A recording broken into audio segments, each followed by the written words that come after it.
Aujourd'hui, on va commencer par répondre aux questions qui n'ont pas pu être posées la semaine dernière. Voilà, on va commencer par ça et puis si on n'a plus de questions, on va donner la parole à Joël pour pouvoir poursuivre avec la suite de notre sujet sur le mariage. Alors donc, je crois qu'il y avait une ou deux questions qui n'avaient pas pu être posées la semaine dernière. On va commencer donc par la sœur Ruth, qu'on avait interrompue. Ruth est là, je crois que je l'ai vu apparaître sur mon écran. Ruth, tu as la parole pour poser ta question.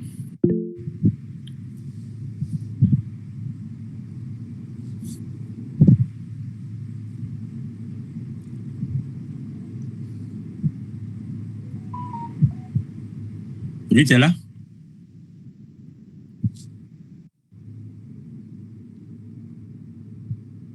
Étienne ne peut pas parler pour le moment. D'accord. Je crois qu'on avait une deuxième question.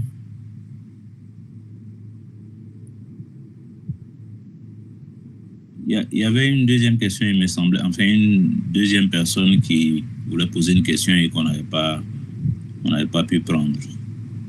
Bon. Si c'en est ainsi. Bon, et si éventuellement il y a des gens qui voulaient poser des questions et qui n'ont pas pu le faire la semaine dernière, on pourra prendre quelques questions, s'il y en a. Sinon, on va directement donner la parole à Joël. Y a-t-il d'autres questions?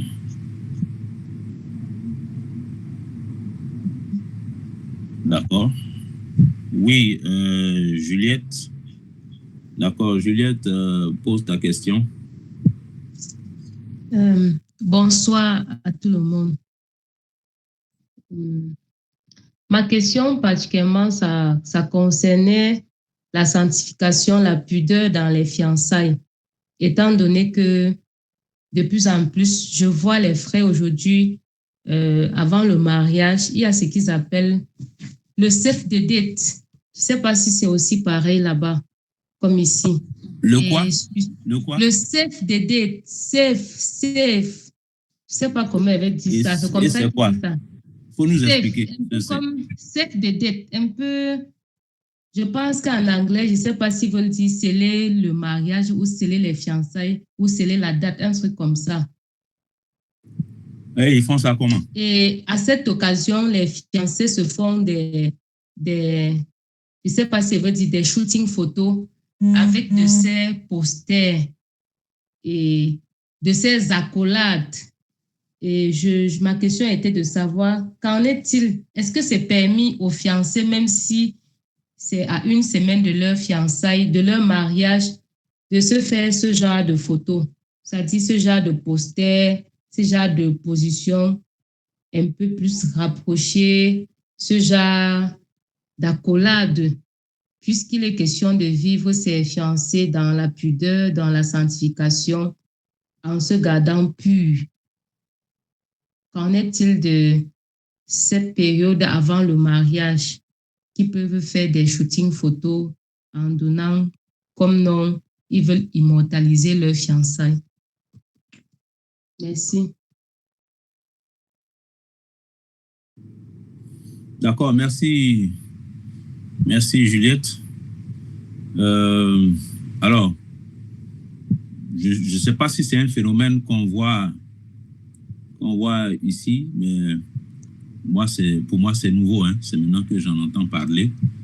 Mais tel que tu l'as décrit, ce que je dirais, c'est que le fait de faire des photos avec son fiancé ou bien sa fiancée, en soi n'est pas une chose mal.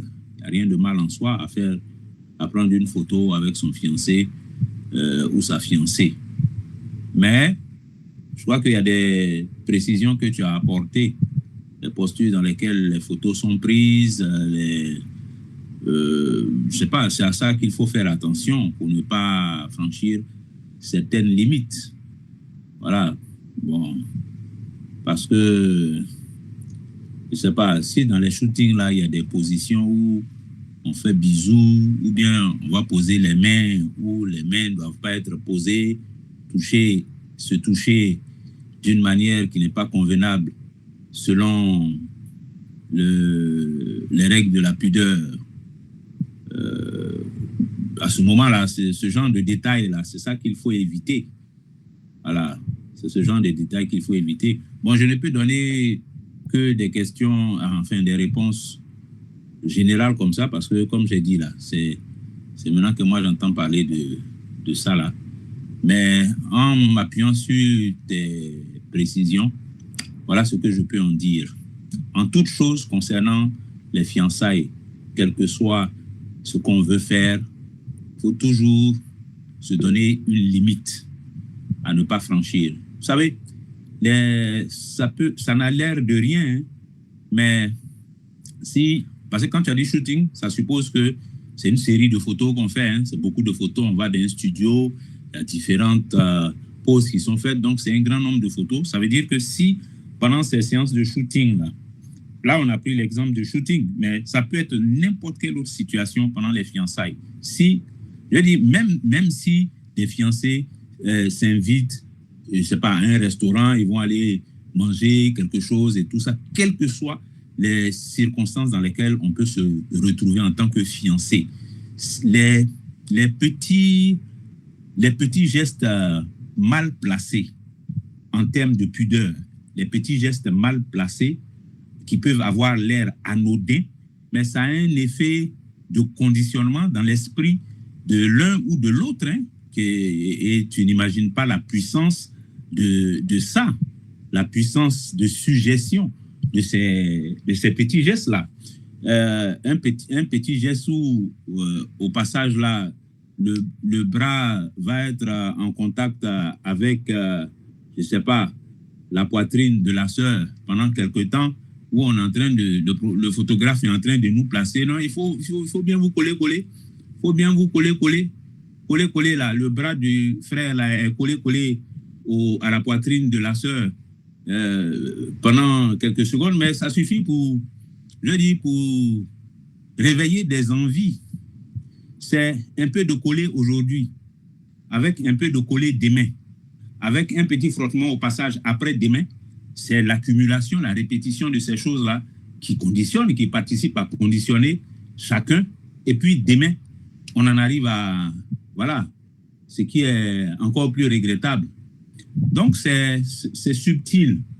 C'est la raison pour laquelle être dur, être exigeant sur ces détails-là, c'est la recommandation, en tout cas moi, personnellement, et puis je pense que c'est ce qui est conforme aux Écritures. Là, c'est dans cet esprit-là que les Écritures nous disent fuyez l'impudicité. Donc, fuyez, je dis l'acte sexuel en lui-même, là, deux fiancés qui vont en arriver à coucher ensemble, là, ça a commencé par un conditionnement. On s'est conditionné, on s'est convoité, on s'est conditionné par des petits frottements, des petits gestes, des petites attitudes, des paroles qu'il ne faut pas. Et puis, de conditionnement en conditionnement, ça aboutit à ça. Et puis, on dit, bon, ils ont chuté. Mais c'est une chose qui a été préparée progressivement dans l'esprit. Et ce genre de situation-là, qu'on peut retrouver dans ces shootings, ces séances de shooting-là, si on ne se donne pas des limites, bon, c'est clair que, voilà, on est en train de se disposer à des choses qui ne sont pas bien. Donc, ma recommandation, c'est qu'on évite de se retrouver en train de faire des choses qui vont nous conditionner et qui vont éveiller, voilà, des sensations en nous. Parce que quand ces sensations-là sont éveillées, la seule chose qu'on cherche à faire, c'est les satisfaire. Voilà ce que je peux en dire. Voilà, je ne sais pas si les frères ont quelque chose à ajouter à ça. Voilà. Merci, frère. Donc, j'ai voulu dire quelques mots par rapport à la préoccupation de la sœur. C'est vrai, hein, ce qu'Éric a donné comme réponse, c'est des choses à considérer, effectivement. Ce que je voudrais ajouter, c'est que frère Eric, c'est qu'elle a appelé, je crois, save the date. Je pense que c'est un peu dans le même esprit de enterrement, de célibat, voilà, un peu dans le même esprit de, je sais pas, genre une sorte de dernière fête. Par exemple, même pour ceux qui Enterrer sont sa vie mariés. de garçon ou bien sa vie de jeune fille. Voilà, voilà, je pense Enterrement que de la jeunesse. voilà, c'est un peu dans cette même pensée-là. Et j'ai voulu surtout m'en dire un mot par rapport à la prudence que nous, les enfants de Dieu, même si on n'a pas des injonctions, voilà, la sœur confirme, hein, voilà, c'est un peu ça. Si on n'a pas des injonctions du type tu ne feras pas ci, tu ne feras pas cela, je veux franchement nous demander de faire attention. Et à cela, je vais ajouter ces mêmes histoires de photos de grossesse aussi. Voilà, parce que ce sont des choses que j'ai observées. Ce sont des choses du monde, hein, voilà. Mais bon, naturellement, aujourd'hui, le christianisme refroidi dans lequel on est là, tout ce qu'on voit de l'autre côté, on voit aujourd'hui de plus en plus même les demandes de mariage ou bien de fiançailles avec tout ce qu'on voit là. On voit ça même dans l'ordre des cultes dits chrétiens. Voilà. Donc, je dis, y a cette affaire de, par exemple, la soeur, ma femme, elle est enceinte et arrivé à un moment donné, je ne sais pas sur la base de quelle doctrine, voilà, il faut qu'elle se plaque peut-être que dans une sorte de robe indécente et puis il faut que le ventre soit bien plaqué et moi, je vais venir me mettre à genoux et puis embrasser son ventre et puis on va nous faire photo. Bon, je vais dire quoi? Je veux vraiment nous demander de faire attention à toutes ces choses-là. On n'est vraiment pas obligé de suivre toutes les tendances, toutes les modes que ce monde-là enfante. Ce n'est pas bienséant. Voilà. Déjà, quand par exemple une sœur, voilà, quand une sœur se met dans une robe, qu'elle soit longue, peu importe, mais qui est toute plaquée parce qu'elle est enceinte et que, bon, voilà, je vienne peut-être embrasser son ventre pour pouvoir, par exemple, immortaliser la grossesse, ou bien même, si moi, je ne fais pas cela, quand la sœur, elle se plaque, voilà, dans cette robe, attrapant son ventre, faisant toutes sortes de positions pour prendre des photos, j'insiste sur ça pour dire que les enseignements que nous avons sur la pudeur, sur la modestie, sur la décence, là, ce ne sont pas des choses qui se renversent parce que quelqu'un est enceinte. Voilà, ça ne se renverse pas parce que ma femme est enceinte. Ça ne se renverse pas parce qu'on est à une date particulière. Nous devons faire attention. Je dis, on n'a pas besoin d'entendre des interdits formels, mais faisons attention à toutes ces choses-là que le monde enfante et que nous trouvons un peu comme dans l'obligation de faire entrer dans nos pratiques. Il faut vraiment que nous puissions garder les principes de décence, de pudeur, de modestie, voilà, je dirais même d'être caché. Voilà, nous devons apprendre ces choses. Et j'ai voulu relever ce point pour ajouter, je crois que c'est un peu du même ordre de choses, les questions de CVD, les questions d'enterrement de vie de célibat ou bien vie de jeune fille, où c'est un peu comme si, voilà, c'est un peu la dernière soirée où tu peux te fouler, faire un peu n'importe quoi, parce qu'à partir de demain, tu vas te mettre la corde au cou et tu ne peux plus donc faire ce que tu veux. Voilà, je pense que c'est question aussi comme je sais pas si on appelle shooting, quoi, de grossesse, etc. Je pense qu'il faut faire attention à toutes ces choses qui, en général, ne sont pas bienséantes, ne sont pas convenables. Et j'estime que pour vous qui êtes là, je crois que si un jour vous me voyez avec la sœur Carole toute plaquée, que moi je suis à genoux en train de lui faire des bises sur son ventre, je suis certain que cela ne va pas être une chose qui va vous plaire, en tout cas pour la plupart d'entre vous. Voilà. C'est pour dire que ce n'est pas des choses convenables pour des saints. Voilà. On n'a pas besoin d'aller condamner ceux qui le font, mais nous ne sommes pas obligés de copier toutes ces choses. Voilà. On peut rendre grâce à Dieu pour un enfant qu'il nous a donné. Et puis, bon, voilà, vivre ce moment-là dans la sobriété, dans la simplicité, sans forcément en faire des photos particulières ou bien même des photos indécentes. Non, on n'a pas besoin de tomber dans tous ces travers. C'est un peu ce que je voudrais ajouter et qui, pour moi, va dans le même sens que cette affaire de save date ou au nom de sauver ou bien de sauvegarder, de mémoriser une certaine des fiançailles, comme Eric, tu l'as dit. On se retrouve dans des postures de photos ou même des mariés souvent ne se permettent pas. Hein. Pour finir la petite histoire, un jour, ma femme, la sœur Carole, elle a vu une de ses amies je crois, qui avait partagé une photo sur WhatsApp pour parler de comment les couples devaient prier ensemble. Et pour la prière, l'homme était totalement derrière la femme. Voilà, la prie comme cela. Voilà, la femme, elle est de dos et l'homme est accroché à son dos. Ils sont en train de prier. Et la sœur Carole qui dit que, bon, ça, franchement, ça, c'est de la prière. Honnêtement, elle trouve que ça, c'est pas de la prière, ça. Voilà, que c'est pas comme ça qu'on prie.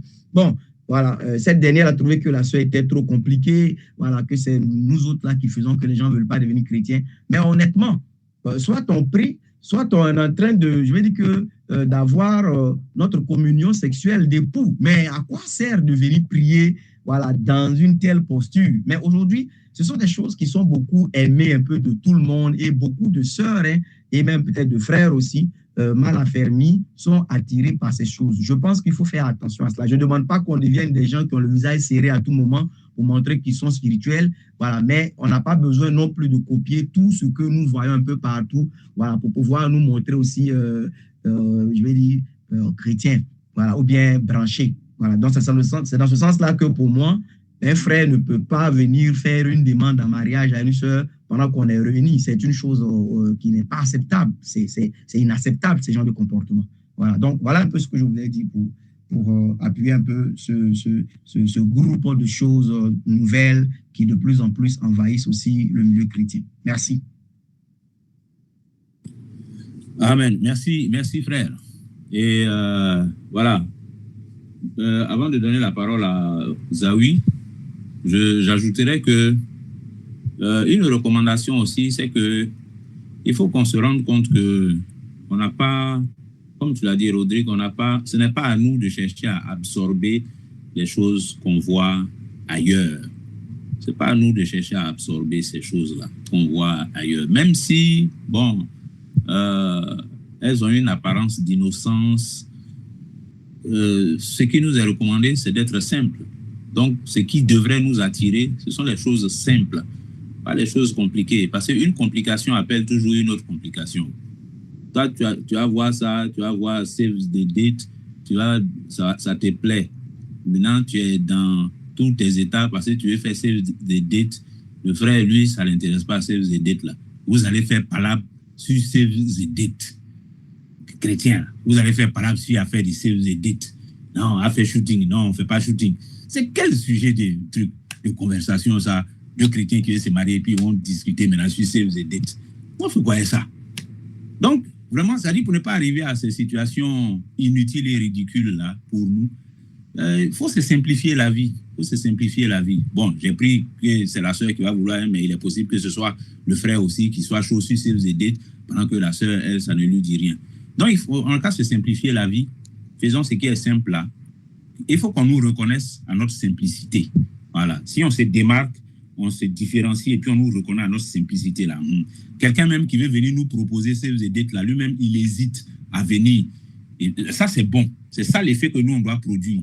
Il hésite. Ceux-là, façon là, à faire des chrétiens là, est-ce que si je vais leur proposer Save the Date là, est-ce qu'ils vont accepter? Il faut que les gens fassent comme ça. Mais sinon, si on est à l'aise pour venir te proposer n'importe quoi là, c'est que toi-même, tu as présenté une image qui est propice à ça. Voilà. Okubo Zawi. Bon. Voilà, bonsoir, de Dieu. Paix et joie à vous. J'aimerais poser une question un peu basique.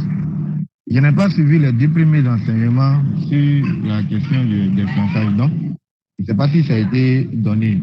La question est que comment on devient fiancé? Ça, c'est la première question.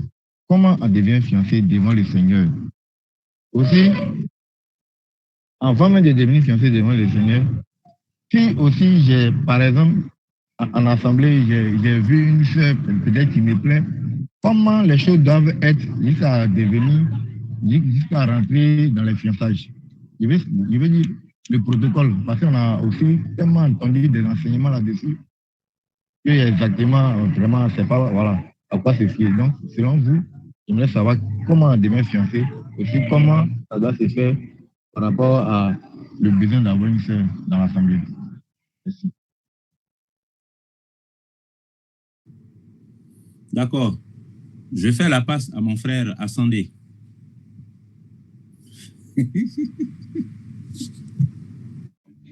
D'accord, frère Eric. Euh, euh, d'accord. Comment, je vais répondre déjà à la question comment on devient fiancé. Et avant d'aller plus loin, je veux déjà poser ce principe que le Seigneur Jésus a énoncé qui est important.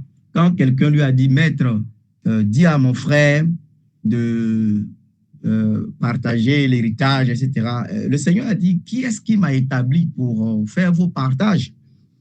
Et en disant cela, c'est vrai qu'il montrait que lui, il travaillait dans les limites de la mission que le Père lui avait confiée.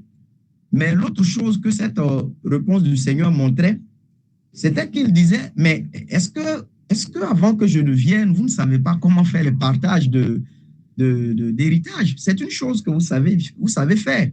Voilà, avant que je ne sois là. Ce n'est pas moi qui vais vous montrer comment on partage nécessairement les héritages. Voilà. Donc, je dis ça pour faire comprendre que c'est vrai qu'aujourd'hui, on a été éduqué dans un nouveau christianisme qui s'est accaparé même des choses les plus élémentaires de la vie des hommes. Voilà, entre autres, les mariages, les fiançailles, ainsi que, par exemple, les funérailles. Mais vous voyez au passage, pour vous qui êtes là, qui êtes habitués, je le crois, hein, un peu aux Écritures, vous allez voir que, par exemple, le souverain sacrificateur d'Israël, il ne prenait pas à aucune sorte de funérailles, selon la loi. Et les prêtres, les sacrificateurs, ils n'avaient pas aussi le droit de prendre part à toutes les sortes de funérailles. C'était essentiellement des funérailles, par exemple, de leurs proches parents, femmes, filles, frères, sœurs, enfants, directement. Mais au-delà même, quand la personne s'éloigne un peu, ils ne prennent même pas part à ces funérailles. Je prends cet exemple-là pour faire comprendre que les funérailles, par exemple, en Israël, pour parler de... Parce que ça, j'ai dit que ce sont des choses de la vie des hommes, hein, les funérailles, les mariages, les fiançailles, voilà, les héritages, ce sont des choses de la vie des hommes. Et les prêtres en Israël, avec leurs grands prêtres, ne prenant pas part en général à ces genres de choses, ça veut dire que c'était des choses qui étaient gérées par les familles. Voilà. Donc, les familles en Israël, ils savaient enterrer leurs morts. Voilà. Ils n'avaient pas besoin nécessairement du grand prêtre ni d'un autre prêtre. Voilà. Et le Seigneur disait à cet homme, vous n'avez pas besoin de moi pour faire les partages de vos héritages. Vous savez le faire. Alors, je reviens à la question pour faire comprendre que ce fiancé-là, on peut donner des conseils, on peut donner quelques orientations, mais je connais des systèmes dans lesquels on a établi des règles rigides où si tu vois une sœur, tu n'as pas le droit de lui parler. Il faut que tu viennes peut-être que me parler à moi qui suis d'abord son pasteur. Moi aussi, je vais voir comment parler à son pasteur si elle n'est pas bon. J'imagine que les gens ont de bonnes intentions, mais ces choses établies avec le temps, ça envoie toutes sortes d'abus et de dégâts. Alors, comment donc on peut être fiancé? Mais les fiançailles, ça parle d'engagement. L'expression fiancé, ça veut dire engagé. Donc, un homme avec une femme qui sont engagés non seulement l'un envers l'autre, mais qui sont engagés tous deux devant Dieu et devant leurs parents. C'est ça les fiançailles. C'est le préalable pour pouvoir aller donc à l'officialisation qui est le mariage. Le chemin naturel et le chemin simple, c'est le frère Emmanuel. Tu vois une sœur, tu es un chrétien, tu es un disciple de Jésus. Donc, si tu estimes que tu as des sentiments pour cette sœur, la première personne à qui il faut présenter ces choses, c'est au Seigneur à qui tu appartiens. Voilà, chercher son avis, lui présenter le projet. Et si tu estimes que tu as l'approbation du Seigneur, tu as son repos, tu as sa paix pour pouvoir continuer dans ce chemin, et je me dis que le fait de pouvoir venir, par exemple, me parler, moi, le frère Ascendé, ou parler au frère Eric, ou bien à frère Joël, ou frère Barsabas, c'est de la bienséance. Mais ce n'est pas un commandement, c'est de la sagesse. Mais ça ne fait pas une obligation. Voilà. Donc, si déjà on a des rapports qui sont droits, des rapports qui sont fraternels, des rapports qui sont bons, je ne vois pas pourquoi, si tu veux t'engager dans un chemin aussi sérieux que le mariage, rien ne t'obligera. On n'a même pas besoin de te donner un commandement pour que tu, par exemple, tu nous présentes le projet, soit à moi ou bien au frère Bassabas avec qui tu es, par exemple, à San Pedro, pour dire, frère, bon, voilà, depuis un certain temps, voilà des sentiments que j'ai pour telle sœur, mais bon, voilà, c'est une sœur aussi que tu connais peut-être un peu mieux aussi à cause de ce que tu es aussi son conducteur. Donc, bon, en tout cas, moi, j'ai prié le Seigneur. J'ai vraiment à cœur de lui faire part de mes sentiments, voilà, d'amour pour elle. Mais bon, je voudrais t'en parler pour aussi voir si tu as, quel est ton sentiment là-dessus, est-ce que tu as un avis à me donner, etc. Et puis, tu pourras écouter l'avis du frère Bassabas dans toute la simplicité et la considérer selon le Seigneur. Mais je dis que ça, ce n'est pas des étapes. Voilà, je ne suis pas en train de dire première étape, aimer la sœur. Deuxième étape, prier le Seigneur. Troisième étape, parler au pasteur. Quatrième étape, parler. Non, non, non, non, non. Je dis que ce sont des choses simples. C'est des choses simples. Tu aimes la sœur, tu as présenté cela au Seigneur. Si tu estimes que du Seigneur, tu as reçu la paix pour avancer, ben, tu parles à la sœur. Voilà, tu lui fais part de manière simple de tes sentiments, en lui donnant la liberté à elle aussi, comme disciple du Seigneur, de pouvoir non seulement examiner, présenter cela au Seigneur, et si elle est aussi de cet avis, selon qu'elle croit aussi que le Seigneur est d'accord, et qu'elle accepte donc de pouvoir faire route avec toi, étant engagés tous deux, mais naturellement, je vais dire que informer par exemple les frères et les sœurs, les conducteurs de l'assemblée où vous êtes, c'est naturel, je vais dire que c'est normal. Voilà, après qu'eux ils sont informés, naturellement, il y a, je vais dire que, non pas que je mets ça avant, mais il y a aussi le cas des parents.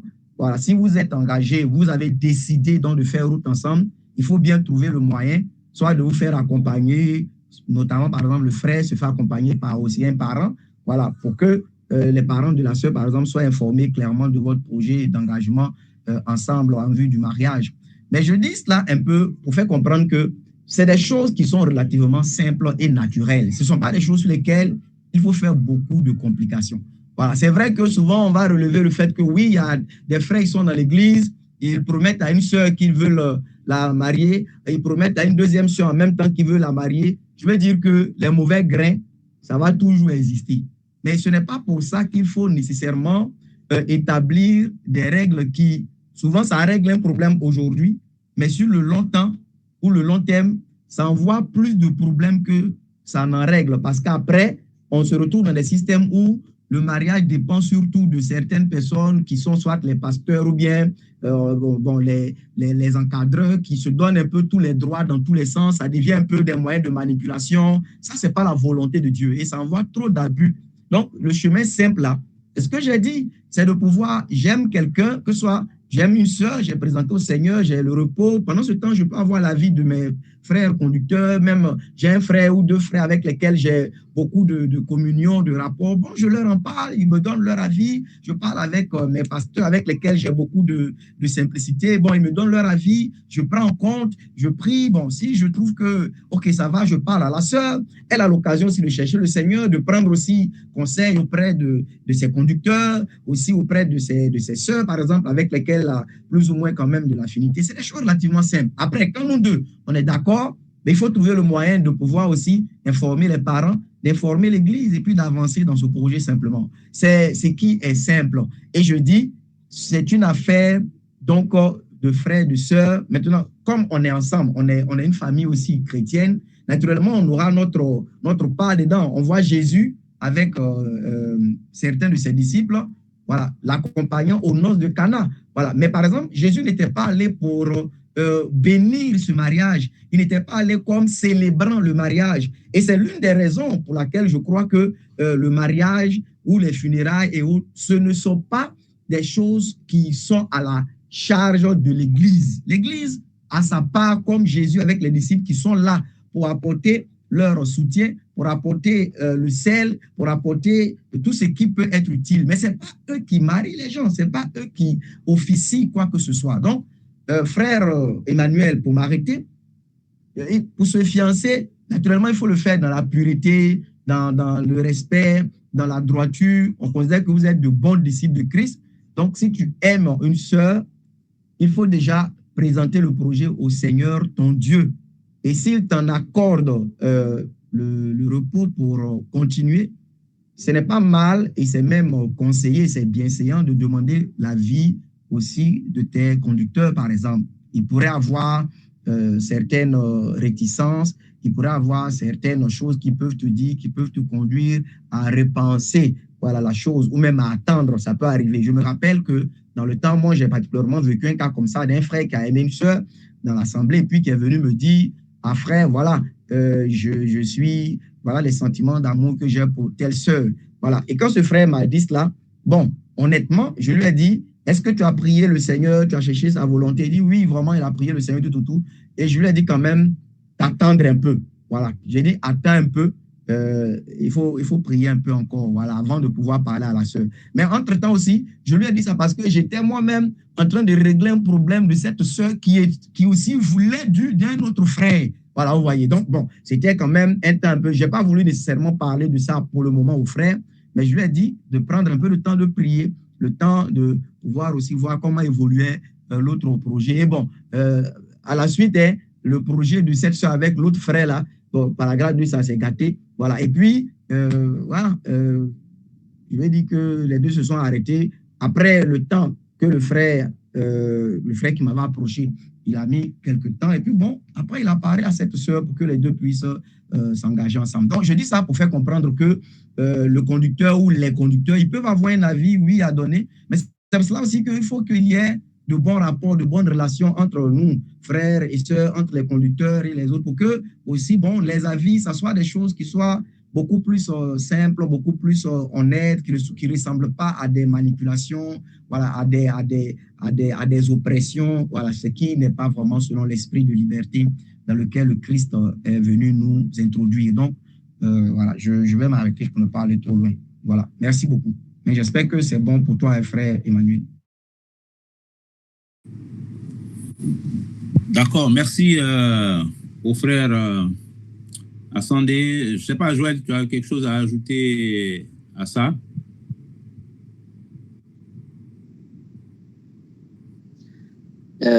Oui, mais je vais en parler plutôt lorsque je vais parler. D'accord. OK. D'accord. Alors, je crois que c'est la dernière question qu'on a. Hein. Donc, avant de te donner la parole, Joël, ce que j'aimerais dire, c'est insister sur un aspect de ce que le frère Asandé vient d'expliquer. Je vais insister sur l'aspect en informer ou demander conseil au conducteur, à son pasteur. J'insiste là-dessus aussi parce que c'est vrai, comme il a dit, ce n'est pas... enfin, deux personnes qui veulent se marier, ce sont des adultes responsables. Hein. Donc, ce n'est pas une autre personne qui vient et puis qui prend les décisions à la place de ces deux adultes-là. Voilà. Chacun prend ses responsabilités et puis il en assume les conséquences devant Dieu et devant les hommes. Mais justement, l'important, c'est la lourdeur de la responsabilité, comme n'importe quelle autre responsabilité peut nécessiter ou devrait même nécessiter qu'on demande conseil et qu'au besoin, comment dire, on se fasse accompagner toujours en termes de conseil par quelqu'un ou des personnes, on va dire quoi, plus avisées en la matière, parce que la question du mariage est une question, même si on n'est pas accompli avant d'entrer dans le mariage, l'accomplissement se fera dans la vie conjugale certainement, mais ça n'empêche pas qu'il soit nécessaire de partager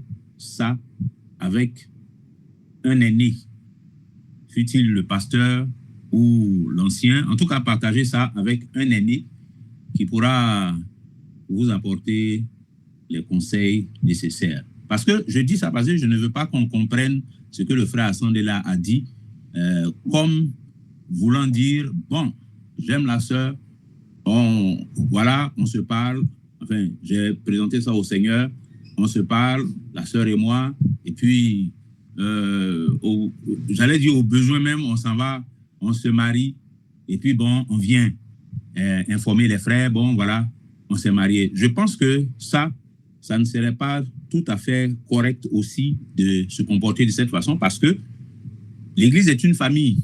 L'Église est une famille. Donc, autant, ça ne serait pas du tout bien séant de venir mettre sa famille biologique devant le fait accompli, que bon, voilà, ça y est, on a fini de se marier. Autant, ça ne serait pas bien séant de venir mettre l'Église également devant le fait accompli. Parce que de toutes les façons, comme on est l'Église là, comme on est l'Église, je dis, la vie des uns intéresse les autres, hein. La vie des uns concerne les autres. C'est ça la réalité de l'Église. Voilà. Donc, ça seulement, cette raison seulement suffit pour que, et sur la question d'un projet de mariage, et sur n'importe quelle autre question qui m'intéresse, je dis, ça peut être même une question de je cherche du travail ou bien j'ai des opportunités quelque part là-bas. Je viens demander conseil en rapport avec cette opportunité-là. Voilà comment ça se présente, mais je suis un peu hésitant. Qu'est-ce que je fais? Donc, autant on peut demander conseil sur beaucoup d'autres sujets de moindre importance, autant on devrait, pour un sujet d'une telle importance, aussi avoir le réflexe de venir demander conseil, de porter l'information à la connaissance de ceux qui peuvent nous apporter les conseils. Voilà, c'est ça que je voulais dire là-dessus. Donc, cela dit, Joël, je crois qu'on va te passer la parole maintenant. Voilà, donc, tu peux y aller.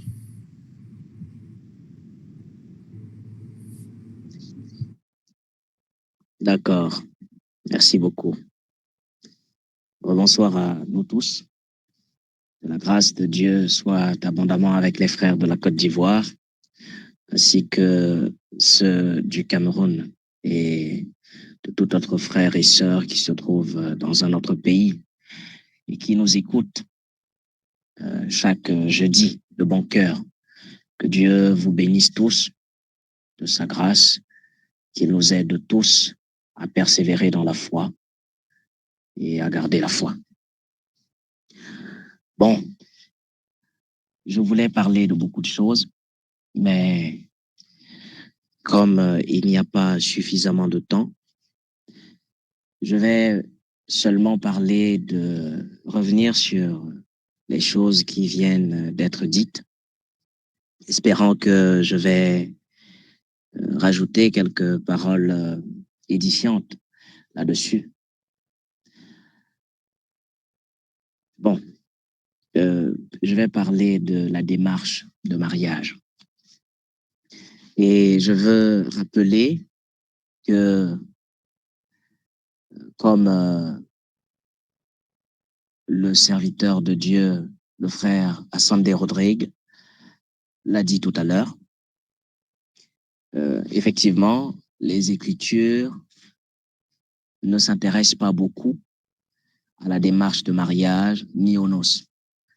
On ne voit d'ailleurs nulle part dans la Nouvelle Alliance une référence par rapport à une noce célébrée dans l'Église, c'est-à-dire le mariage célébré.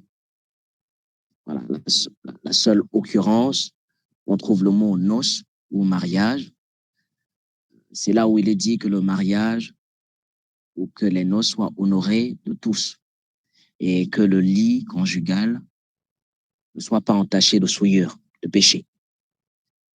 Donc, dans la Nouvelle Alliance, avec le peu que nous avons dans les Écritures, le Seigneur nous porte plus vers les choses spirituelles et vers les vertus de Dieu dans le Saint-Esprit. Et aussi nous porte à être exemplaires en toutes choses, dans notre travail, dans notre foyer et partout ailleurs, afin que l'on voit briller la splendeur de la grâce de l'évangile de Dieu par notre vie.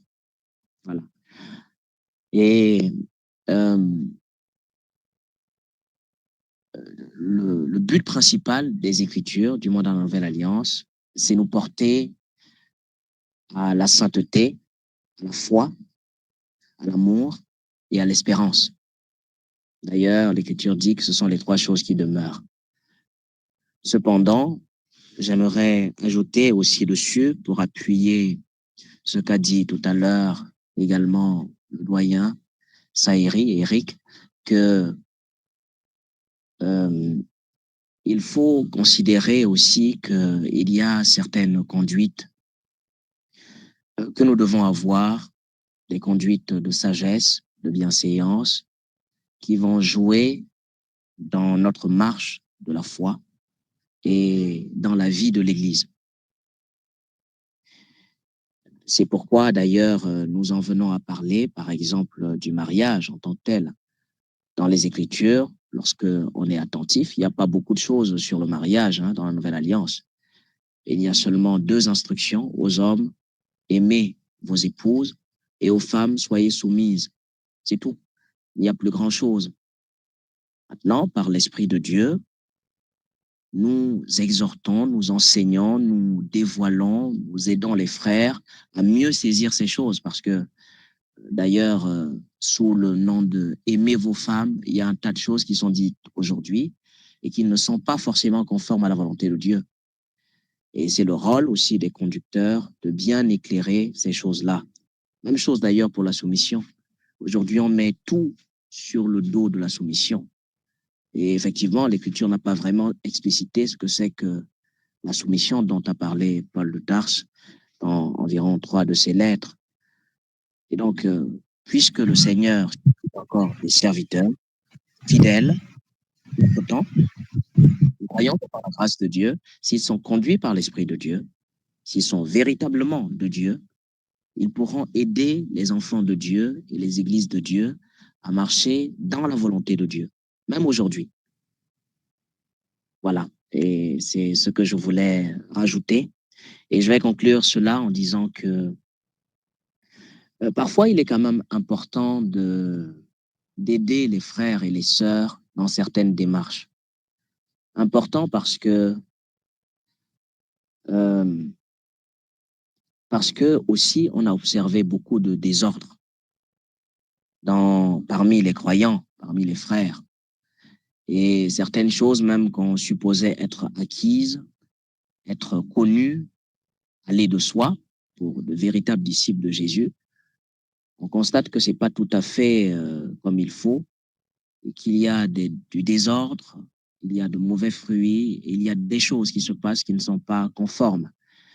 Et parfois, à la fin de certaines procédures, je vais dire, de mariage, on en vient à être attristé de certains actes que des frères et des sœurs ont posés, de certaines paroles, de certaines choses, et qu'ils ont posées parce que, par exemple, soit ils n'ont pas joui de meilleurs conseils, d'une meilleure assistance, ou tout simplement parfois parce qu'ils étaient ignorants. Voilà. Donc, moi, j'estime dans le Seigneur que c'est aussi notre rôle dans la foi, surtout les conducteurs des églises de Dieu, de veiller aussi à la bonne conduite même des mariages, avec la sagesse que Dieu leur a donnée.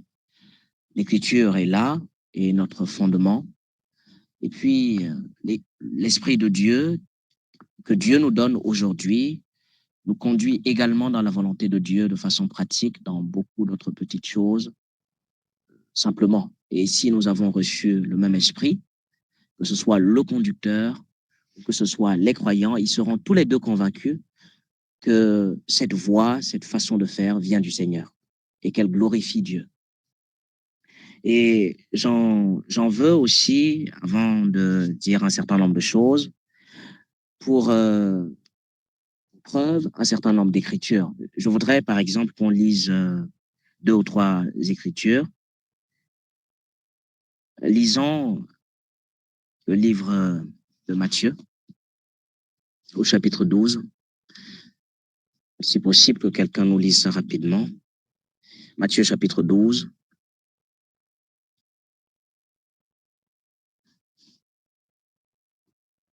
verset 36.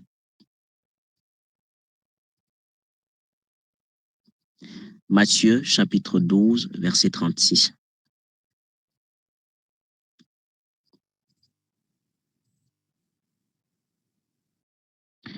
Quelqu'un qui a une voix qui porte, il ouvre son micro, il nous le lit rapidement. Merci.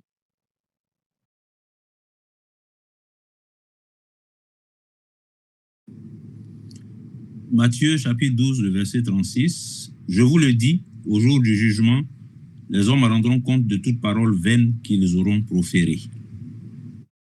Merci beaucoup, frère. L'Écriture dit, Jésus, notre Seigneur, dit que, je vous le dis en vérité, vous qui m'écoutez, au jour du jugement, les hommes vont rendre compte pour toute parole vaine qu'ils auront dite. Vaine, ça veut dire une parole de vanité. D'ailleurs, plus tard, Paul parle aussi de paroles de ce type. Il dit par exemple qu'on ne trouve pas parmi les enfants de Dieu des croyants qui parlent bêtement, qui disent des paroles futiles, des paroles folles, des paroles inutiles. Mais s'il se trouve s'il y a quelques paroles qui servent à l'édification. Donc, nous voyons que Jésus dit que dans le dernier jour et le jour où il jugera les choses par l'autorité de son Père, il va juger même des paroles vaines. Vaine, ici, ça signifie inutile, hein, ça ne signifie pas forcément des paroles méchantes. Ça ne signifie pas forcément des injures. Ça peut être une parole futile. Il dit, les hommes rendront des comptes. Alors, si les hommes doivent rendre des comptes pour des paroles vaines qu'il aurait proférées, à combien plus forte raison les enfants de Dieu pour les actes qu'ils font, les décisions qu'ils prennent et les choix qu'ils font. Et parfois, on peut se convaincre en tant que croyant que, bon, je ne vois pas un péché. Mais le péché aux yeux de Dieu, ce n'est pas forcément piétiner quelqu'un. Le péché aux yeux de Dieu, ce n'est pas forcément commettre la fornication. Le péché aux yeux de Dieu, ça peut être une chose qu'on a faite qui est une vanité qui n'est pas selon la volonté de Dieu. Et j'aimerais attirer notre attention sur ces choses-là pour qu'on s'éveille un peu plus, qu'on s'élève, on s'élève un peu plus en intelligence dans le Seigneur et qu'on comprenne que dans notre marche de la foi, Dieu peut nous demander des comptes même pour des choses qu'on estime être, c'est-à-dire, c'est pas important. C'est-à-dire qu'on se dit, bon, ça, ce n'est rien. Mais Dieu te demande des comptes là-dessus. Par exemple, nous voyons bien que dans l'Écriture parle d'une façon très plate de l'éducation. Il est dit que les parents, enfants, obéissez à vos parents selon le Seigneur. Et honorez vos parents. Honore ton père et ta mère. Et pour ce qui concerne les parents, père, éduquez vos enfants et ne les attristez pas pour qu'ils ne se découragent pas. Mais je vais ici vous dire, frères et sœurs, que Dieu va demander des comptes aux parents. Dieu va demander des comptes à chaque parent de ce qu'il a fait de l'enfant qu'il lui a confié. Bien sûr, ce n'est pas une parole qui est littéralement écrite, mais cette pensée, nous la trouvons répandue dans l'Écriture. L'Écriture dit qu'il vient un jour où Dieu redemandera des comptes pour toutes choses et il jugera chaque œuvre et chaque parole. Quand on dit œuvre, là, c'est tout, c'est tout ce qu'on fait. Tout. C'est pour ça qu'il est très important que nous comprenions en tant qu'enfants de Dieu que la volonté de Dieu, ce n'est pas seulement prier. Ce n'est pas seulement prier.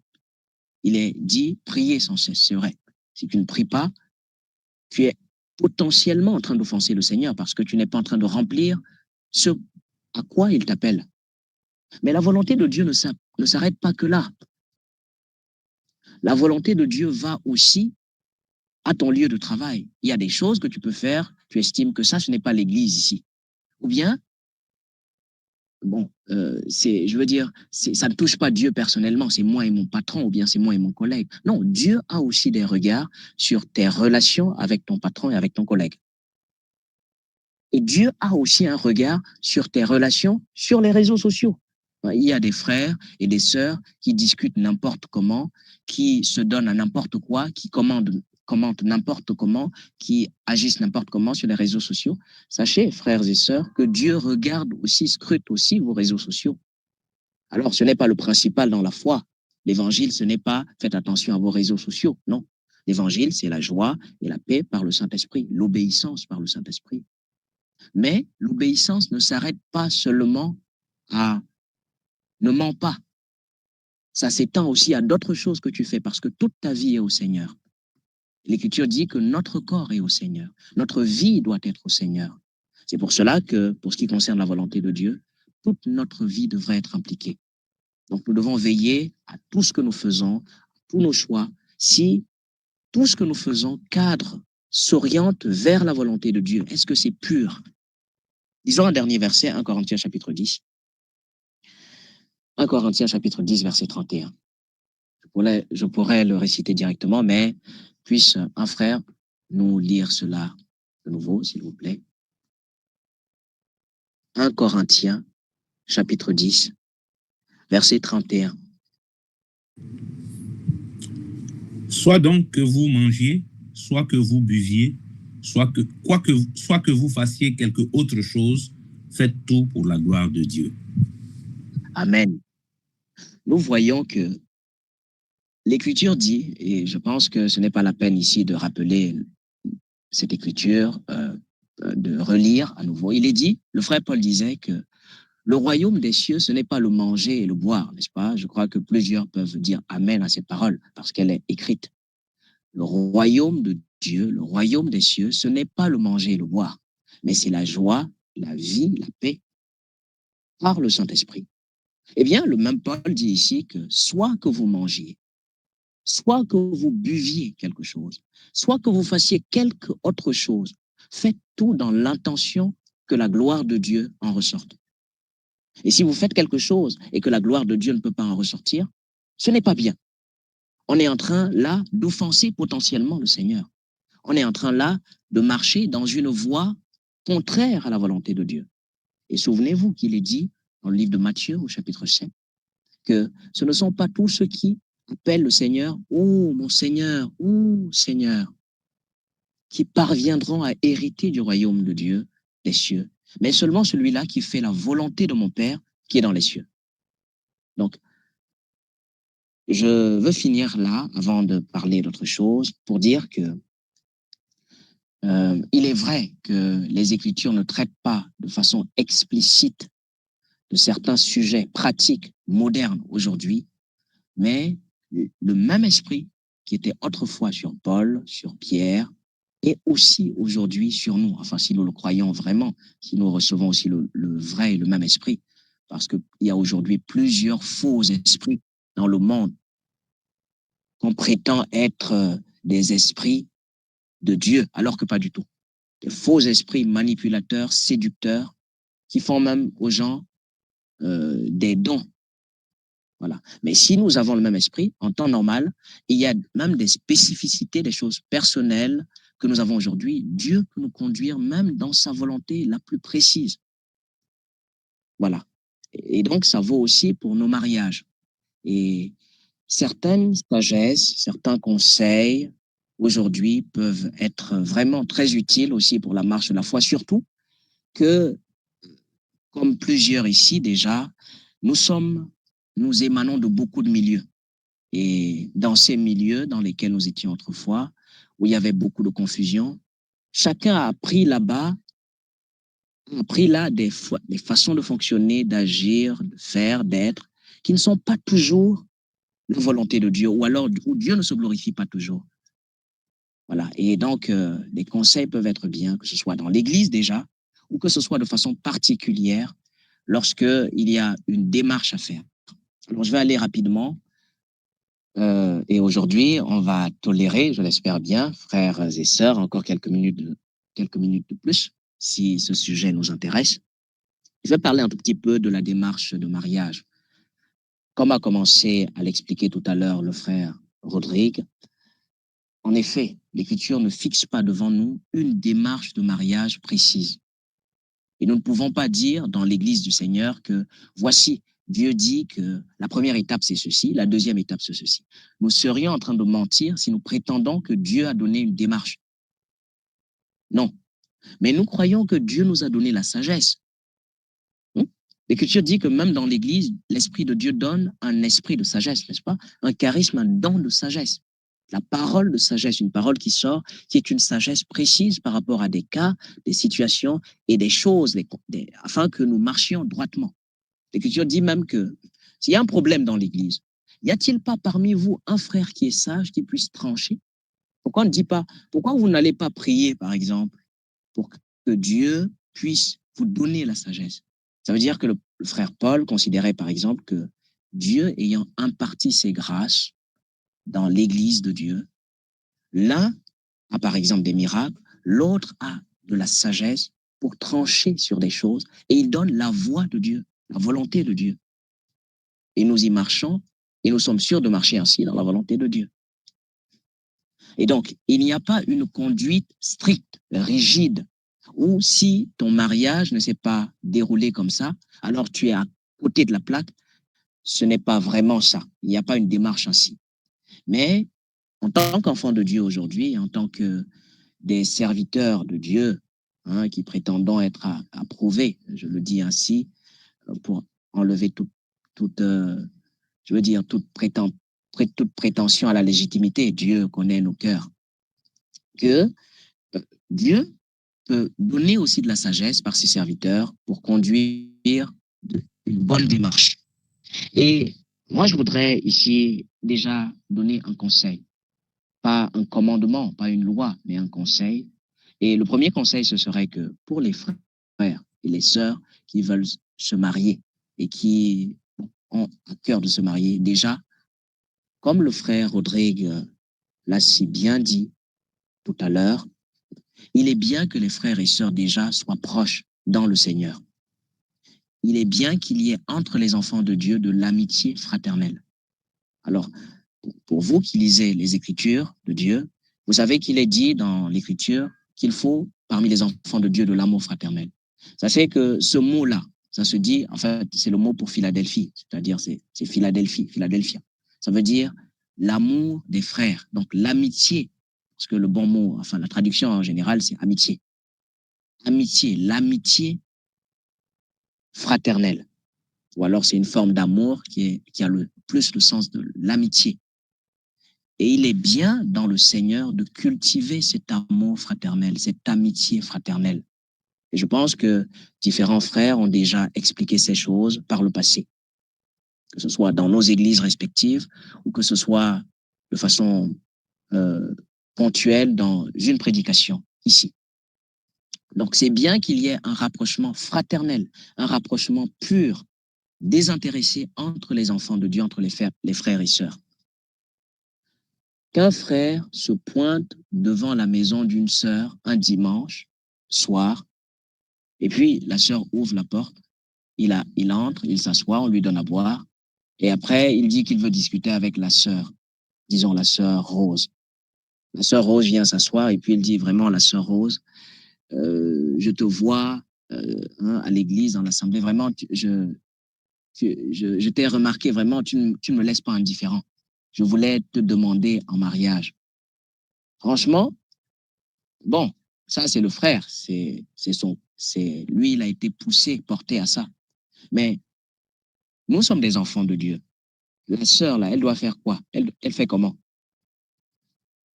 Elle qui n'est au courant de rien, rien lui est arrivé, il n'y a rien entre eux, et même dans l'assemblée locale, il n'y a pas de proximité dans le Seigneur, il n'y a rien. On vient, on loue, on prie le Seigneur. S'il y a un repas fraternel, on le partage. Après, chacun rentre chez soi. Quand tu viens comme ça et qu'une sœur te dit, vraiment, frère, ok, d'accord, j'ai compris, merci beaucoup, mais vraiment, bon, elle te donne une raison te renvoyant. Pourquoi est-ce que tu te plaindrais en disant, mais vraiment, se marier dans le Seigneur, c'est difficile ou que les sœurs ne t'aiment pas? Ce n'est pas ainsi qu'il faut marcher dans le Seigneur. La sagesse, même naturelle, ne nous enseigne-t-elle pas ces choses-là? Donc, il est d'abord bien qu'il y ait de la proximité entre les enfants de Dieu, entre les frères et les sœurs. C'est pourquoi il n'est pas bien d'être dans une église qui est une bonne église, une église du Seigneur, où il y a quand même un minimum doctrinal qui est là, hein, de bons serviteurs de Dieu, et toi, tu es dans ton coin. Tu n'aimes pas t'attacher aux autres, tu n'aimes pas t'approcher des autres, et tu ne laisses pas les gens t'approcher non plus. Tu es toujours dans ton coin. Tu vis ta foi dans ton coin. Ça ne marche pas comme ça. Ce n'est pas le jour quand tu vas vouloir te marier que tu vas aller t'approcher de quelqu'un. Ça ne marche pas comme ça. Lorsque nous sommes dans une même église locale, nous sommes dans une même communion des frères et sœurs, il est bien de se rapprocher les uns des autres. Pas pour le mariage d'abord, seulement en tant qu'enfant de Dieu. Tu as besoin de connaître ton frère, tu as besoin de connaître ta sœur. Vous gardez des rapports cordiaux, des rapports fraternels, des rapports sains, purs, de la distance, mais tu essaies de connaître ton frère, tu essaies de connaître ta sœur.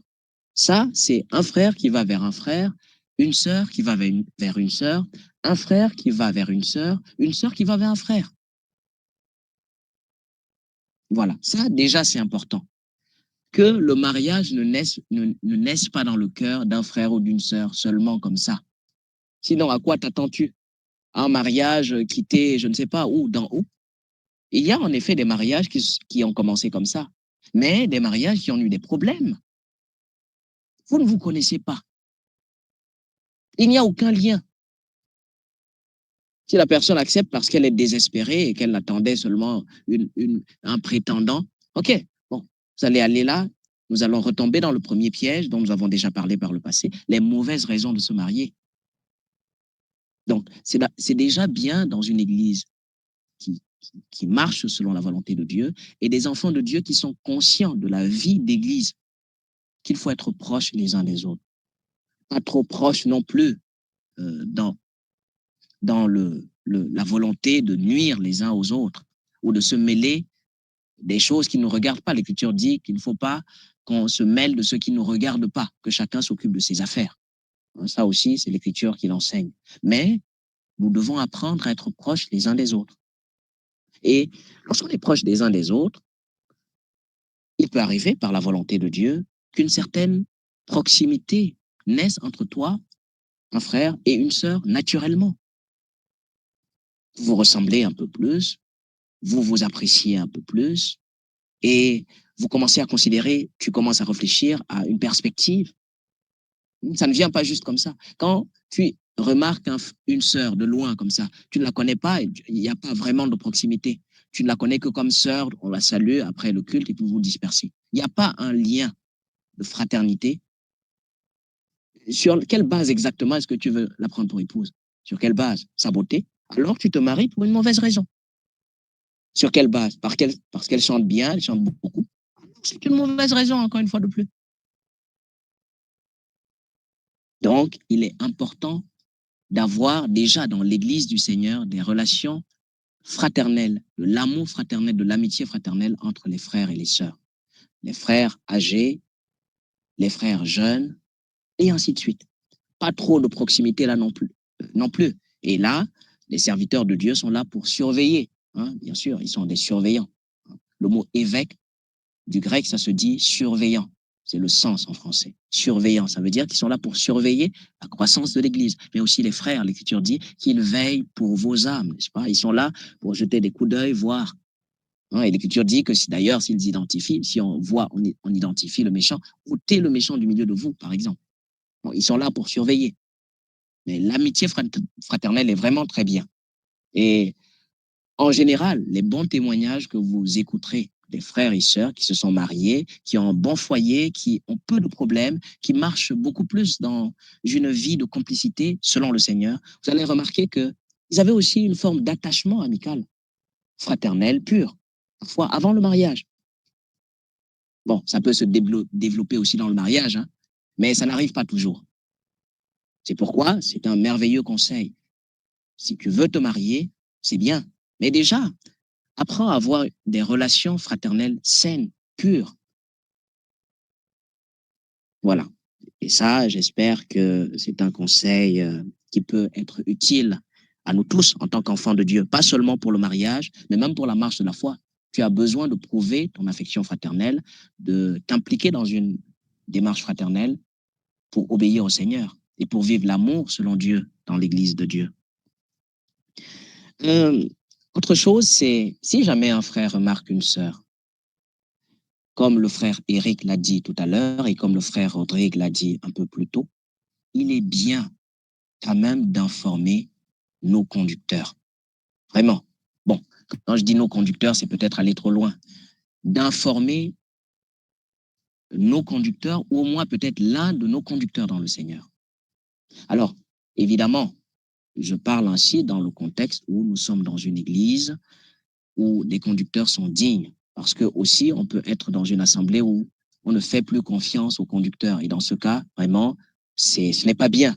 On est en train là, c'est des mauvais cas devant Dieu. Il n'est pas bien que les conducteurs ne soient plus crédibles dans l'Église de Dieu. Mais si les conducteurs sont encore dignes de confiance, il est bien de s'approcher d'un conducteur pour lui exposer cela. Cette démarche-là a beaucoup d'avantages. L'un des avantages de ça, c'est que le conducteur qui a des yeux un peu plus clairs, un peu plus éclairés, plus illuminés, peut-être que toi, en général, dans le Seigneur, peut mieux te conseiller, peut mieux t'ouvrir les yeux sur certaines choses, peut mieux te tenir la main. Et ça, vraiment, on en a vu des fois où ça a donné de bons avantages. C'est vraiment bien. Effectivement, il y a beaucoup de milieux aujourd'hui où ces choses sont devenues des lois et c'est aussi devenu des moyens d'abus. Des pasteurs qui imposent des conjoints à d'autres si on ne les consulte pas et si tu ne fais pas exactement ce qu'ils te disent de faire, on te maudit ou alors on te contraint, on exerce sur toi une forme de contrainte. Non, ça, nous sommes en train de nous éloigner de la volonté de Dieu. Il n'est pas juste devant Dieu que les conducteurs s'occupent des décisions qui reviennent à un croyant. Le conducteur est là pour t'aider, te guider, t'illuminer, te donner des conseils, surveiller ta croissance. Est-ce que tu ne fais pas de gaffe? Si tu fais de gaffe, il t'avertit. L'Écriture dit que nous sommes là pour avertir. Le frère Pierre disait, aussi longtemps que je serai sous cette tente, je vous avertirai. Donc, il peut te conseiller. Il peut te donner un regard, une lecture des choses qui peut être très utile. Et voyez-vous que dans la réalité, dans la pratique, en général, lorsque les sentiments naissent dans le cœur d'un frère, d'une sœur, là, ça a l'air un peu aveugle. Il faut s'avouer les vérités. Souvent, là, ils ne voient pas clair. Quand il y a beaucoup d'affection dans ton cœur pour quelqu'un, parfois, même ces défauts-là, tu ne vois plus ça normalement. Donc, tout est flou à tes yeux. Même ces défauts-là, tu les couvres comme ça, tu les voiles comme ça. J'ai connu quelqu'un un jour qui disait que la personne devient juste un agneau sans défaut à tes yeux. Effectivement. Et donc, le recul des conducteurs, ça peut être aussi des frères et sœurs ou sœurs matures dans la foi, matures dans le Seigneur, qui peuvent aussi jouer ce rôle. Ce n'est pas un département qu'on doit créer dans l'église locale, département mariage ou bien département suivi de mariage. Non, le Seigneur ne nous enseigne pas ça. Ces choses deviennent vite des institutions où on pose des lois sur des frères. Ce n'est pas bien. Mais il est bien, il est sage de partager cette volonté auprès de nos conducteurs si nous croyons que le Seigneur est avec eux et les a placés là pour surveiller le peuple de Dieu. Le frère Paul disait, les conducteurs que Dieu a établis, que le Saint-Esprit a établis sur son troupeau. Donc, si je partage ma démarche aux frères, j'ai remarqué une sœur et voilà, bon, d'après ce que j'ai observé, ça fait quelque temps qu'on se connaît dans le Seigneur et j'apprécie vraiment sa marche dans le Seigneur et aussi, je pense à me marier et je me suis dit, pourquoi pas? Et donc, je voulais te l'exposer. Bien sûr, tu vas peut-être approcher la sœur aussi pour demander si vous pouvez essayer de vous connaître un peu plus dans cette optique-là, pour ne pas lui cacher tes intentions. Voilà. Mais le frère qui est là te conseillera, puisqu'il surveille la croissance des frères. Peut-être qu'il connaît aussi cette sœur. Peut-être qu'il te connaît aussi mieux. Parfois, on s'ignore nous-mêmes et un frère peut mieux nous aider sur nous-mêmes. Parfois, tu penses que tu es prêt alors que tu n'es pas vraiment prêt. Ton frère, qui est ton aîné dans le Seigneur, te dira, oui, attends d'abord. C'est l'exemple que notre frère Rodrigue a donné tout à l'heure. Il est vrai que ce n'était pas par rapport au fait d'être prêt, mais par rapport au fait qu'on résolvait un autre cas. Mais ça peut être parce qu'on n'est pas prêt. Et il y a des frères qui viennent vers des conducteurs, des pasteurs, je veux me marier, mais en fait, il n'est pas prêt du tout. Ça, c'est pour aller détruire une sœur. Et des sœurs, pareillement. Je me rappelle qu'autrefois, il y avait une dénomination, il y a toujours cette dénomination-là. Elle existe aussi en Côte d'Ivoire, ça s'appelle la CMCI. Le fondateur de cela, qui est mort, il s'appelait le frère Zach. Il fut un temps où il disait que si des frères n'ont pas suffisamment grandi dans la foi, ils n'acceptent pas ce mariage-là parmi les croyants. Ça faisait rire en ce temps-là, mais il y avait une part de raison dedans. Parfois, il y a des frères et sœurs qui ne sont pas prêts. Et qui ne sont pas prêts, là, c'est pour aller se détruire. Alors, évidemment, bon, les conducteurs ne sont pas là pour bloquer les mariages ou bien pour, je ne sais pas, ils ne sont pas, c'est pas leur rôle. L'homme reste libre de ses décisions, de ce qu'il fait. Mais le conducteur peut donner une idée, un conseil qui est clair. Et le frère qui considérait la vie de ce conducteur-là, ok, si le frère dit ça, peut-être que je ne vois pas encore, peut-être qu'il faut que j'attende un peu, peut-être qu'il faut que je patiente encore un peu. Et comme je l'ai dit tout à l'heure, parfois l'amour aveugle aussi. Et un frère qui est là, qui a de l'expérience dans le Seigneur, que ce soit dans son couple ou en dehors, ou que ce soit juste dans la marche de la foi, il peut me donner de meilleurs conseils pour que j'ouvre un peu plus les yeux, que je vois d'autres pans de la marche, de la démarche de mariage, et pas seulement de OK, je suis amoureux, mais vraiment, je ne tiens plus sur place, je ne supporte plus de dormir sans son message. Ça, c'est l'euphorie émotionnelle, ça finit vite. Et d'autres frères, d'autres sœurs là peuvent mieux m'éclairer sur d'autres aspects importants. Et le conducteur qui est là, c'est pas qu'il déteste une sœur ou un frère, il est là pour notre croissance à tous et pour notre bonheur à tous. Voilà. Le dernier conseil que je vais donner, c'est que dans la démarche de mariage aussi, la période souvent qu'on appelle le cheminement ensemble, c'est-à-dire un temps où on échange, les frères en général sont à peu près au courant, certains appellent ça les fiançailles. Bon, j'appelle ça juste une période avant fiançailles, quoi. Parce que j'estime que les fiançailles, c'est souvent quand nous sommes déjà dans la démarche de la dot, c'est-à-dire que nous sommes déjà prêts à faire la dot. C'est là où moi j'estime qu'on peut parler de fiançailles. Mais en dehors de cela, cette période-là de cheminement où on s'étudie, mais les frères savent cela et de temps en temps, on demande conseil, ils nous aident, ils prient pour nous. Parfois, ils peuvent prier avec nous aussi, ils peuvent nous aider dans notre démarche. Voici ce que je dis dans le Seigneur, c'est que ce ne soit pas une période pour lever. Et j'enseigne ça depuis plusieurs années déjà. Que ce ne soit pas le temps de lever. Malheureusement, c'est le piège dans lequel plusieurs célibataires tombent.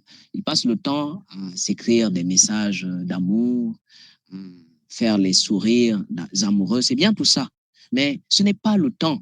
Ça voile les meilleures choses à faire. C'est le temps de s'étudier, de réfléchir et de s'attendre au Seigneur pour voir si ça peut marcher ou pas.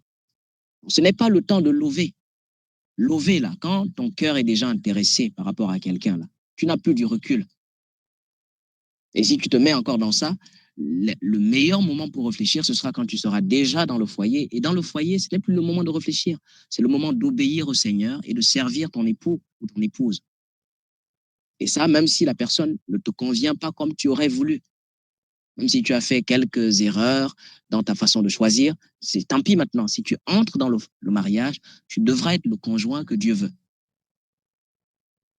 Donc, cette période-là, qu'on appelle souvent cheminement, que ce ne soit pas les temps de lever, mais les temps de réfléchir, les temps de méditer. Méditer ici, ça veut dire réfléchir, se poser les bonnes questions à soi-même, de poser les bonnes questions aussi à l'autre personne.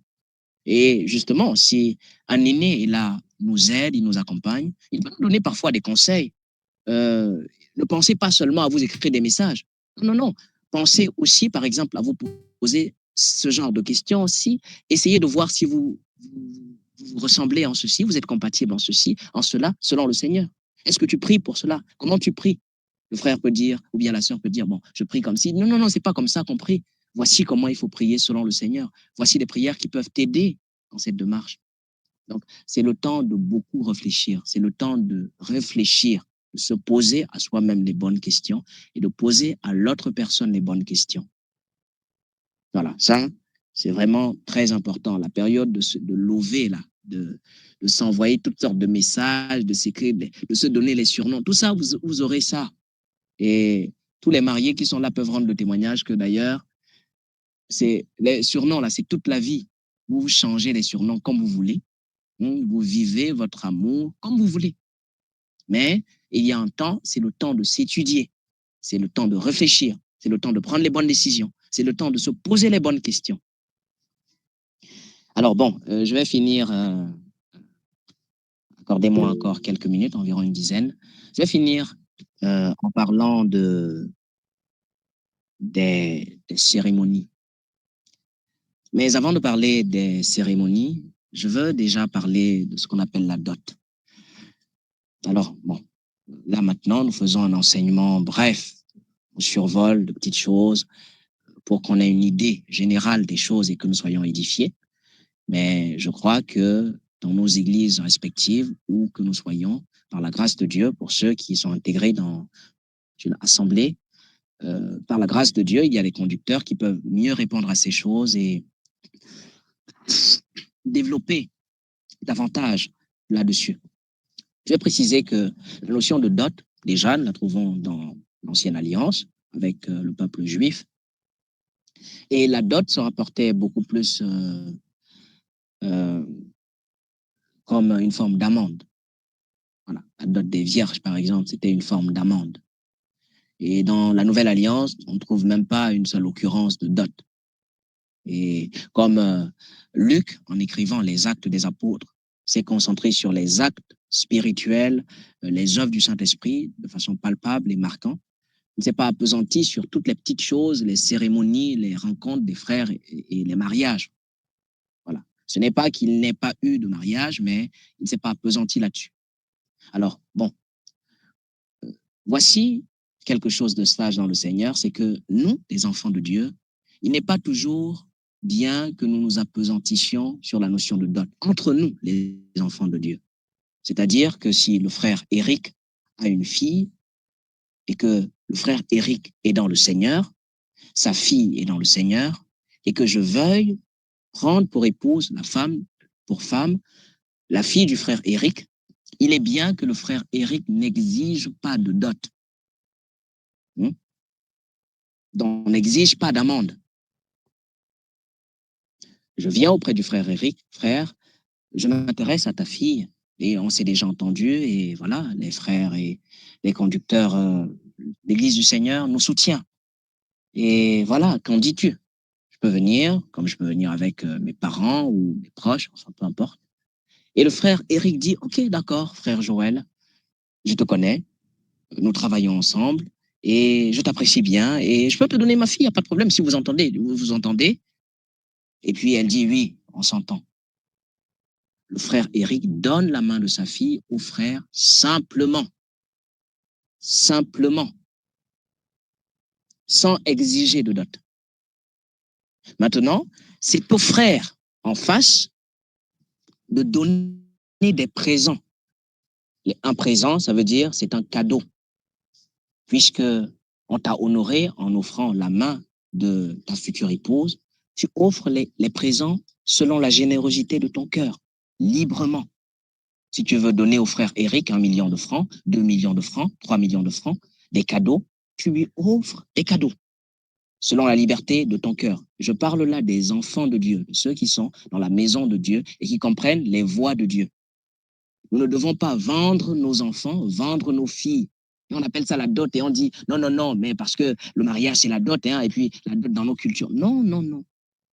Faisons très attention avec ces paroles de dans nos cultures. Nous qui sommes nés de Dieu, nous sommes nés du royaume de Dieu. Nous devons peu à peu nous déconnecter de ces choses-là pour avoir la mentalité du ciel.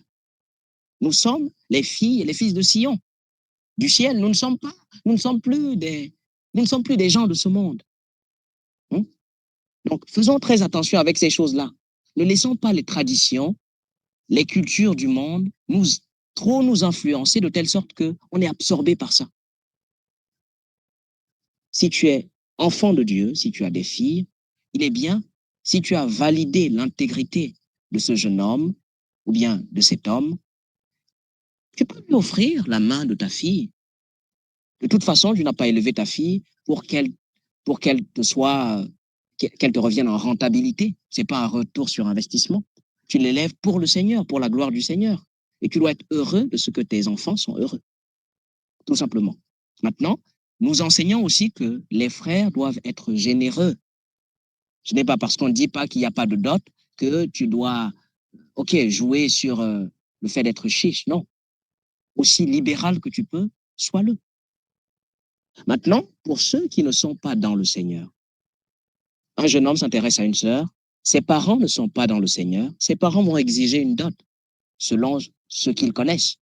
Et le frère devrait se plier à cela parce que ce sont des gens qui ne connaissent pas le Seigneur. Bien sûr, si la dot est conforme à des choses simples, parce qu'il y a aussi des dots qui incluent des cérémonies qui ne sont pas convenables. Le frère est en droit de dire « Je m'intéresse à votre fille, je suis prêt à remplir toute formalité nécessaire, mais votre affaire de cérémonie bizarre auprès des ancêtres, là, moi, je suis enfant de Dieu, moi, je ne mets pas dans des choses comme ça. » Et ça, c'est très important de dire ça parce qu'il y a des frères qui se mélangent, des frères plutôt simples, plutôt droits, en général, ils obéissent à la parole de Dieu. Quand ça concerne le mariage, on voit vite comment ils se permettent des compromis. En beaucoup de choses, ils se permettent des compromis. Ça, ce n'est pas bien. Pourquoi, pour un mariage, tu devrais te compromettre? Donc, faisons attention à ces choses-là. Bien. Je finis en disant que pour ce qui concerne la dot, normalement, pour nous, les enfants de Dieu, nous devrions simplement parler de présent. Voilà. Le présent, ça veut dire que c'est volontaire. Et volontaire, comme nous l'avons dit, ne signifie pas que il faut être chiche. Non, non. Si tu es véritablement enfant de Dieu, je crois que personne ne te dira qu'il faut être libéral. C'est toi-même. Hein? C'est peut-être le beau-père qui te dira non, non, non, ça va, ça va. Hein? C'est pas, faut pas te dépouiller. Hein? Le mariage, le foyer, il faut encore construire ça. Vous avez besoin d'argent, vous avez besoin de... C'est plutôt nous qui devons vous aider. Parce que tu es libéral, tu exprimes ta joie. Mais aujourd'hui, c'est triste de constater que même des frères, un père, c'est un père dans la foi, le frère, c'est un frère dans la foi, et puis ils s'en vont discuter sur le prix de la jeune fille. Mais c'est terrible, ça. Et il y a des frères qui jouent dessus, c'est comme s'ils vendent leur fille. Dieu vous demandera des comptes. Nous venons de lire tout à l'heure que les hommes rendront compte même pour toute parole vaine qu'ils auront proférée. Vous croyez que c'est un esprit tordu, un esprit cupide de quelqu'un qui veut vendre sa fille parce que ça, c'est une vente. Et il y a des gens qui misent dessus. Il y a même des gens qui considèrent certaines de leurs filles comme des assurances retraite. Faisons très attention pour nous, les enfants de Dieu. Nous ne marchons pas dans ces voies-là. Et si nous avons acquis ces choses-là dans nos cultures, nous devons apprendre à nous défaire de ça. Bon, je pense que je vais m'arrêter là. Comme parler des cérémonies peut encore tirer, et il y a beaucoup de choses qu'on peut toucher, de petites choses ici et là qui peuvent être utiles. Si cela est possible, nous pouvons renvoyer cela une prochaine fois, si Dieu le veut. Je vais m'arrêter ici et conclure en disant que pour ce qui concerne la démarche de mariage, il n'y a pas une démarche stricte de mariage. Et le Seigneur ne nous impose pas cela. Et le frère Rodrigue l'a si bien expliqué tout à l'heure. Mais il y a des principes de bienséance. Bienséance, ça veut dire quelque chose qui convient. Il y a des principes de bienséance parmi les enfants de Dieu. Et en marchant dans la sagesse, dans la bienséance, tu fais en sorte que ton mariage s'embellisse de plus en plus. Tu fais en sorte d'éviter de plus en plus de pièges. Hein? Tu fais en sorte de t'approcher de plus en plus de ce qui plaît à Dieu. Donc, apprenons de la sagesse. L'Écriture dit, acquiert de la sagesse, va la chercher où elle est. Voilà. Et donc, il est bien aussi d'acquérir de la sagesse en ces choses-là. Et le fait d'apprendre à s'approcher des conducteurs, à écouter des conseils est bien. Parfois, on est dans quelque chose, on fait nos choses dans notre côté ou dans notre coin, mais ce n'est pas selon la volonté de Dieu. Et si un frère, ça, je le sais, il pourrait réprimander là-dessus. Et justement, les frères, parfois, lorsqu'ils sont gagnés par la chair, par la séduction du péché, justement, il va cacher les choses, et vous mettre devant le fait accompli. Et je crois que plusieurs savent ici, et je crois que notre Seigneur aussi, qu'il est arrivé même des cas où on fait précipiter certaines choses ou certaines noces simplement parce qu'il y a déjà eu des dégâts et on veut couvrir les dégâts. Parce qu'il n'y a pas eu un œil dessus, il n'y a pas eu d'accompagnement, il n'y a pas eu de conseil, il n'y a pas eu d'avertissement si possible. Mais puisse cela, ces choses, ne pas devenir des lois dans l'Église du Seigneur. Les hommes restent libres, mais l'Église, c'est un tout, c'est un corps. Et si un corps est malade, le reste aussi est malade. Nous souhaitons de meilleurs mariages pour nos assemblées, tous. Hein. Je ne crois pas que nous soyons dans l'Église de Dieu et puis nous voulions le malheur d'un frère ou d'une sœur. Nous ne voulons que le bonheur des frères et des sœurs. Et si Dieu nous donne plus de bienveillance, c'est pour que nous ayons plus de sagesse pour que les choses marchent mieux. Et sachez, voyez à ceci, frères et sœurs, que je peux n'avoir pas suivi les bonnes voies pour mon mariage par le passé. Mais maintenant qu'il y a des frères qui sont là, qui ont encore la capacité d'éviter certaines erreurs, je peux les aider à éviter ces erreurs-là. Hein? Donc voilà, je vais m'arrêter là et vous remercier de m'avoir écouté. Que la paix soit avec vous.